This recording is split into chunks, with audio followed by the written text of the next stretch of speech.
right, with me once again is Master Frog Breeder Mike MATSON of Mike's Fat Frogs, here to talk with us today and teach us about PACMAN Frog Morphs. Mike, welcome back to the show. Hey, how's it going? Yeah, it's great having you back. People seem to like your other show on frog breeding, so I wanted to have you back here to go ahead and do a talk about frog morphs, kind of straighten them out for us. Over the years, we've been seeing more PACMAN frog morphs being made available by a few of you that are breeding them, and there's some really interesting colors and patterns out there now, and many of them coming from you, so it's great that you can break these down for us. Oh, yeah, thank you. Thanks for having me back on. Yeah, no, this will be fun. Now, most people are familiar with the albinos. I mean, anybody who goes to their local Petco or something like that, they'll see the albinos and the normals there. But there's different flavors of albinos lately. I've seen those around. Like some have really deep reds and stuff. Can you talk about a little bit of those first? Yeah, there's several types of albinos and shades and whatnot there. You've got, the regular albinos, which are yellow with a red to a pink color. You've got the strawberries, which are a reddish pattern with a red body color. And then you have the strawberry pineapples, which are red with yellow. And the albino patternless / lime green albino, they're almost the same thing. It just depends on the coloration of the green that shows through the yellow pigment. Most of those colors were created by Kim at the Frog Ranch, and those have been something that I believe he's been working on for, I want to say, a decade or so. And I've taken frogs that, have been imported from companies overseas, a little bit of the Frog Ranch frogs, and I've kind of combined the different colors, and you get new stuff that pops out. Oh, that's really good. Yeah, no. So go ahead. Sorry about that. It's a little delayed here. Line breeding is great if you're wanting a specific color. As far as, you breed strawberry to strawberry, next generation, you still are breeding strawberry. Line breeding the morphs, not bringing in another color. When you get other colors, say, lime green with a lime green with a strawberry, you start getting these colors that are either co-dom, dominant or recessive, and they'll actually, I've had frogs that'll be 3/4 like a lime green color and then have red stripe down the back. It really is different with every adult depending on the genetics behind them, because we don't keep track of them like, ball python and snake breeders and some other reptile species. Oh, okay. So there's only 3 of us here in the U.S. that are consistently breeding PACMAN frogs. I know Frog Ranch has certain colors that are dedicated to produce those specific colors. Myself, I like to mix and match the colors. So I'll put lime green with a green PACMAN, and you get 4 or 5 different colored babies. It's just a huge mixture. Yeah, it's really interesting how all these colors are combining and creating all these really cool animals. I've seen you post some really interesting looking ones. Now, you sent me some photographs. I got 1, 2, 3, 4, 5, 6, 7, I think, different animals on here. So I'll try to coincide them on the video so people can see them while we talk about them. Now, that first one, the first couple ones, you sent me a couple of frogs with irregular patterns. One's kind of brown, red, and one's kind of green. You talk about those guys. Okay, well, the Cranwells, those are Cranwells, and they usually have a 4-spot pattern on the back. That is it seems to be a dominant pattern that's almost in every frog. The first one there, the one that's a strawberry, which has that orangish red pattern with the red body. Yeah. It almost looks like a ghost face. If you look at it the right way, the back 2 patterns are combined there. So once you start taking that animal, if that pattern is dominant, you can start applying that to a bunch of different morphs, which something like that was done with the ornate PACMANs, where now you have the dragon wing ornate. So the top and bottom patterns were combined, making it look like dragon wings, which that's a pretty neat trait to have. The second one there is a green. It only has 3 patterns, 3 spots versus 4. And so that's something, I'm hoping those 2 are a pair, because then I'll put those 2 together and they should make some interesting pattern babies. Oh, that's really cool. Yeah, normally people think of just the colors, and they don't think about the pattern as much. So yeah, I can see right there. That's really cool. All right, and then the third picture, I think that's an albino translucent, really interesting looking one. It looks just like a white frog. Yeah, it's that frog has no pigment. Or pink. You can see all the way through its body. When you turn them over, you can actually see their hearts beating. You can see the blood pushing through the heart. It's a real neat looking frog. I've produced, I want to say 6 or 7 of them as of right now. I've never had actual pairs of them, so they've spawned with a different color Pac-Man frog, and only 1 or 2 will pop up here and there. There's something that I have a plan for in the future that I'm not sure if I'll get to do it. It'll be interesting. It's similar to glowfish. Yeah, I don't know anything about glowfish. So yeah. it's what it is it's a genetic modification where during the spawning process you enter a GFP gene. So it does what the axolotls do. They'll glow in the dark under a black light. Oh yeah, right. I gotcha. No, that's really cool. Now I've seen you post pictures. How many of those you say you've produced? I've had 6 of them, I think, now. 6 of them, and are you hanging on to all these, or have you tried to sell any? Are you going to sell any? I sold one of them just to get it out, just in case you have these accidents that happen, and it would be a shame to have all the genetics wiped out because I wouldn't know where to find it again. I wouldn't know to go back to this customer and go, you may have had a frog that was brothers or sisters with this one. Is there a way that I can use it to breed it and see if I could replicate that old gene again? That most likely wouldn't happen. So on the rare frogs that I have several, 4, 5, 6 of, I'll usually sell 1 or 2 just to get them in other people's hands in case something happens. Regardless if they breed them or not, it doesn't bother me, but it just needs to be somewhere else just in case. I mean, I could have somebody steal from me and take my whole collection, or things could catch on fire. You never know. You absolutely never know. Right. So you'd lose that collection, and then the genetics on there are pretty much gone unless you kind of found them again. But it'd be really difficult. Are you the first one to produce these? Yes, those albino translucents. I'm the first one that I know of to produce them. The purples, I'm the first one that I know of, and same with the cotton candy, which is the blue-eyed version of the albino translucent. That's really cool. I mean, in the true translucent, you can see right through it.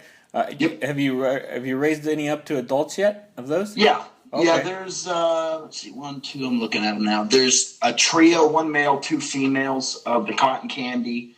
The albino translucent, I had an adult male, and it was in a breeding project with a certain female that was quite large, and overnight she decided to chomp on him. And that was the last spawn that he did. Thankfully, I got 2 babies that are visuals out of that, but that is all. Oh, she got a little rough with him. Yeah, she hurt him pretty bad, and he didn't make it a few days later. Oh, so that's too bad. It was a rough thing. Yeah. It's not something I like, but it's part of breeding. It happens. It hasn't happened to me in probably 4 or 5 years when I first started, and that's the first frog I've lost during breeding for almost 5 years now. Yeah, glow-in-the-dark frog would be cool. Now, they got that kind of light color. Would they glow under a black light? I'm just curious. Yes. That was really pretty cool. Yes. Yeah, they would glow under a black light. It's just a matter of is it worth doing? Is it worth taking the scrutiny? And what is the outcome? Yeah. Does it outweigh the positives outweigh the negatives? Yeah, I get you. Axolotls seem to be great with the glow gene, but you're introducing a new animal that you're possibly genetically, modifying. You are if you actually get it to glow. And what is the response going to be? You're like Dr. Frankenstein over here doing all sorts of cool stuff. Now, I've seen you post that one with a few price tags. Would you ever comment on what they might go for? The albino translucent, the one I sold, I believe, was between 1,800 to 2,000. All right, all right. And that's the only one. I could put numbers up, crazy numbers, 20, 30, 40,000. I think the very first one I messed with some people and put $100,000 price tag up just to get the shares, just to get the frog out there. Oh, crazy, it's 100,000. But with frogs, there's only a few of us that actually produce these things. I was going to say, there's not many breeders frogs like you guys are. Yeah, it doesn't, if we produce snakes or, any sort of animal, reptile-wise, that is highly produced by the general hobbyist, then we'd be talking numbers. But we produce frogs. There's not a lot of people that do it. It's more of a, okay, I have this really cool frog. I need to hold back X amount of them to be able to get the price point to a pet trade value that is reasonable for everybody. Yeah, no, that makes a lot of sense. I was talking to Bob Clark the other day, and we talked about his first albino Burmese pythons. Everybody thought the price would be pretty wild and out there, but he only sold them for $4,000 each. So that's because, like you said, there weren't that many people producing animals like we have now. So it's all about timing. Yeah. It's all about timing. And then you go through the mind thought of, okay, I could teach people how to breed this stuff, and then possibly create a morph market that way, where the actual new morphs do have a significant value versus a pet value. And that's what you sell to. But then again, you create your own competition. Yeah, right. So you got to kind of stay ahead somehow. All right, so we did those irregular pattern ones. We did we talked about the albino translucent, and again, we'll try to have these pictures up along as we're talking with them. The little fourth one you sent me, I think, is an axanthic. Yes. Okay, let me so that one's go back. Fourth one's an axanthic that shows a little bit of a purple sheen. Sometimes it has a little bit of a green sheen that comes through. It's not actual pigment. It's just on the top of the very last part of the color. And it seems to change with mood and temperature. Right. So those who aren't familiar with the axanthic, that's missing the kind of the red-orange coloration, right? Yes. Okay. Yes, okay. And those bred, I've produced a few snows, but I've always sold them as babies for some reason. I don't know why. It just happens that way. You take the strawberry albino or a lime green albino, and you take it with the axanthic, and you usually get 1 or 2 snows per spawn. And they're really neat frogs. They're a solid white frog. You can't see through them like you can the translucents. They're just white. Oh, that's cool. With bright red eyes. They're really pretty. Oh, that's cool. So people who are learning about the genetics here, the axanthic missing the red coloration, and you put it together with the albino, it's missing all the darker coloration. And you take one and a few of those will have both missing, so you get that nice white coloration. That's really interesting. So it's a simple recessive? Yes, but for some reason, not a ton. I need to save back some hets and combine those together to produce more of the snows in one spawn. Yeah, that's really cool. Did you send me any pictures of the snows? Let me send one right now. I'll find one here. I sold my last one. Just send one after. I'll put it up on the screen so people can see it. Okay. And then let's see. You sent me an axanthic known as Diamond. That's a little different one. What's up with that one? That one is... This is the little cookies and cream looking one, isn't it? Yeah, it's a pretty neat looking frog. Yeah. It changes the brightness of the silver throughout the day. If you look real close at the eyes are half blue, half red on one side, and then red on the other. That is probably my best breeding frog. And she's quite interesting. I have her and her sister. Her sister is the opposite of her. Her sister is these really weird, bright, shiny green colors. And they produce some really nice babies. I've yet to produce another one physically like her. However, she's produced the axanthic babies I have now. That's really cool. No, I don't think I've seen one like that. I certainly haven't in person. All right. Anything else on that one? Not too much. I'm still trying to figure out what genes are compatible with her specifically. I breed her to my translucent males, and I've seemed to have gotten all green babies. So I'm trying to figure out what to put with her. Right. Okay, now the sixth one says you sent the albino translucent. That's a large picture. And then you have a cotton candy. Yeah, there's the albino translucent and a purple in one of the pictures.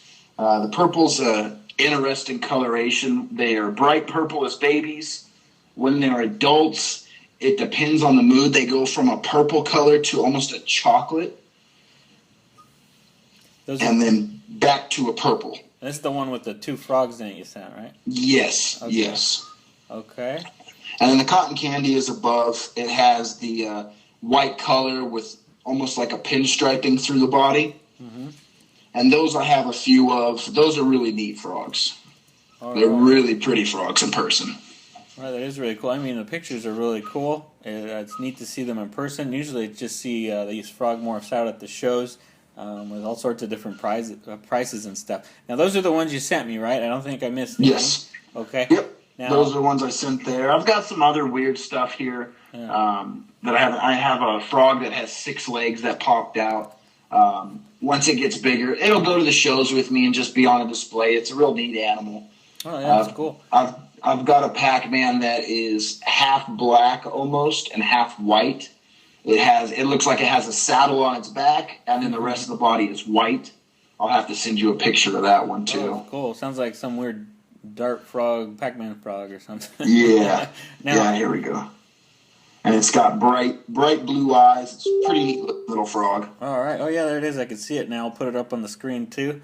Very good. Now, a lot of people ask about ornates. People say, what's ornate about it? Just looks like blotches on the back and the coloring. So talk about the ornates for me, just what they look like. What makes them ornate? The ornate is a Ceratophores ornata. They're from a different area of South America than the Cranwells are. Right. Different species on there. Yeah, they're a different species. They don't have a ton of variations in the color, but there's only realistically one breeder in the U.S. that produces them consistently, and that is Frog Ranch. I have a few that's actually what was in the rain chamber right now. They are very difficult to spawn. They're not an easy species to breed, and they've not been brought in the country, I believe. The last imports were in the 80s. So there's I wouldn't say necessarily inbreeding. There's just been no fresh bloodline from the wild to come in. You know, we've had them imported from Japan and Taiwan and stuff like that, but there's been no fresh wild type blood that I would think would help the breeding in captivity. It'd make it a little bit easier. Right, and have people tried to cross them? You can cross them with the Cranwells, which will make it's what is called an Orwell. It's a very bad percentage hatch rate on the spawn. Maybe 25 to 50 tadpoles will hatch out of 2,000 eggs. Oh wow! Yeah, and they look just like the ornates, and some will have a little bit different of a color, depending on what kind of Cranwell you mix them with. But there's nothing really special about them. They've also been crossed with Joserensis, I believe Philippe and Bob Mayu did that several years ago. I bought the only pair of adults of the hybrids, which they laid, but the male didn't fertilize the eggs, and I moved away from that project shortly after that. So I don't know if those would have been fertile or not. Yeah. There's another hybrid, the Fantasy hybrid, which is your Cornuta mixed with the Cranwells. I don't do that here because I don't do much with Cornuta at the moment. I will in the future. But those are a very easy frog to keep and take care of if someone likes the Cornuta color and the physical features. There's something that's much easier to care for than the wild-caught imports. All right.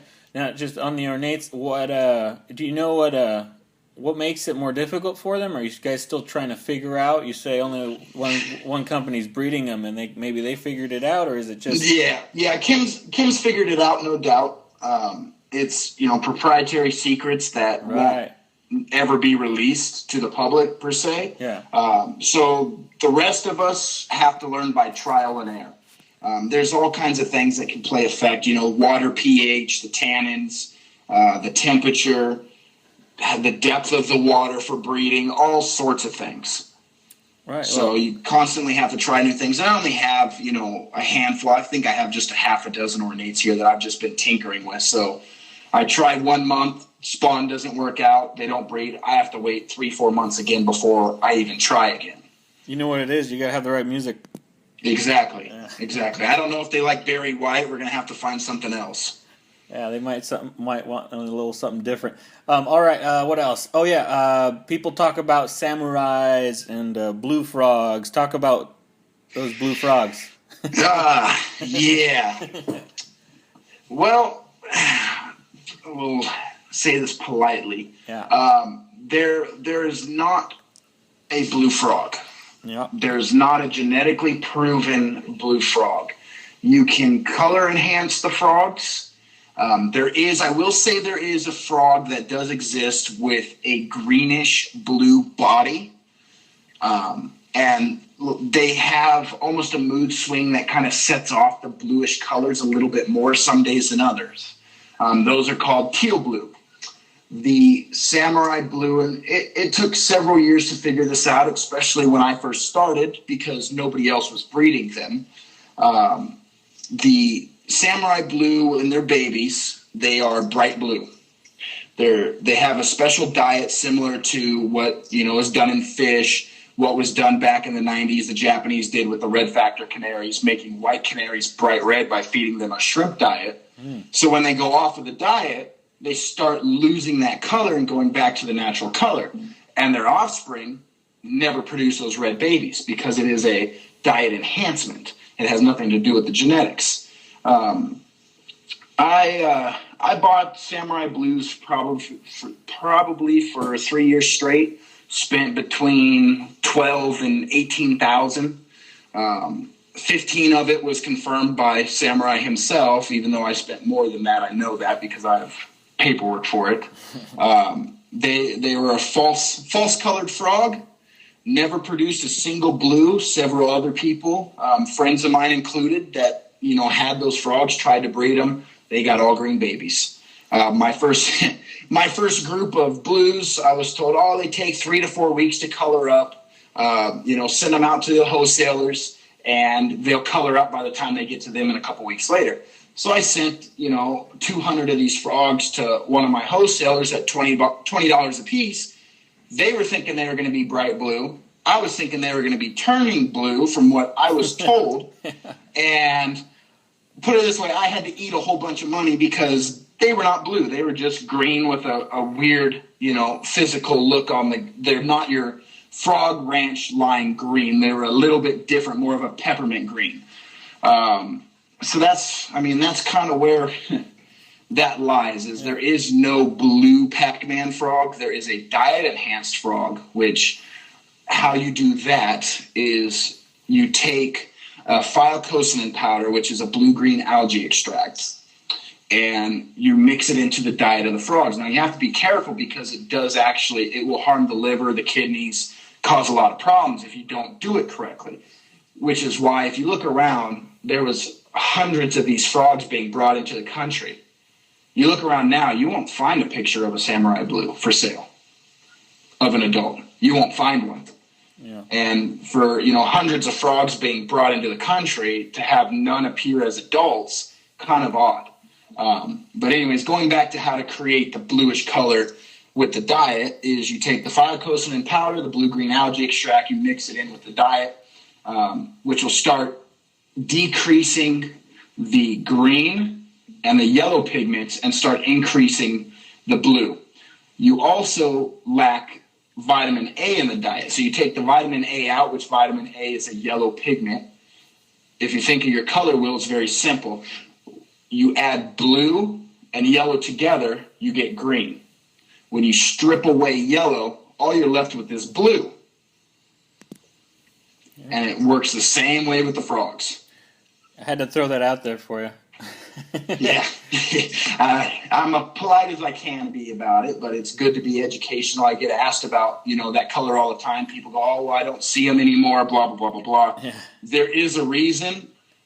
I will educate those that ask, but I don't have time to, go posting huge posts about it and this and that, especially when the frogs are not coming in the numbers that they were, or I don't even believe they're coming in anymore. Right. So the mythical blue Pac-Man frog. No, yeah, yeah. But the positive with the blues is they would every once in a while produce what you call a mutant, which is a color changing frog. I think, and I believe, and I've had a couple companies over in Japan that I've talked to said that there was a handful of frogs that were genetically modified color-wise. And so I'll have once in a while from those descendants of the samurai blues produce what's called a mutant. So say it'll start coming out green. It'll start a green frog. And then it starts going brown to a brown see-through color. And then it'll have clear patches on the body and some other weird color changes similar to a green tree python. And you never know how it's going to appear as an adult. So that was, the only benefit from that line. That's very cool. You got to the mutant before I asked you about that. So is there anything else of note that we can talk about morphs right now? Morph-wise, there's still a lot of work. And it's going to take, there'll be stuff to come out in upcoming years. With only 3 of us, working on it, it's going to take a while to get all of the potential out there. I would like to see a solid black Pac-Man frog. I think that would be pretty neat. I'm trying to work towards that, but you have to work with what adults are given and, have a great deal of understanding on the genetics, which I'm still learning. That's super cool. Mike MATSON of Mike's Fat Frogs. Again, thank you for coming back on the program to talk about frog morphs. That was really cool. I think that went even longer than the last time you came on. It was really interesting. Perfect. Well, thank you for having me. No, that was great. Looking forward to get this show out there, and we can talk some other type of frog sometime. It's been fun having you. Sounds good. Thank you. Have a good day, Mike. You too. All right, once again, that was Mike MATSON of Mike's Fat Frogs. You can visit his website at mikesfatfrogs.weebly.com, and that's fat spelled P-H-A-T, mikesfatfrogs.weebly.com. You can see his website, and you can find him on Facebook. You've been listening to the Edgar Ortega radio show. That was a great second talk with Mike MATSON, this time on Pac-Man Frog Morphs. If you enjoyed this video, please share it on Facebook. And for future content like this, and you don't want to miss it, go ahead and go to the Edgar Ortega YouTube channel and subscribe there. Or you could just watch for my face to pop up here on the screen. You can click on my face there when it pops up and subscribe that way. Nice and easy. Once again, my name is Edgar Ortega, and you've been listening to the Edgar Ortega Radio Show.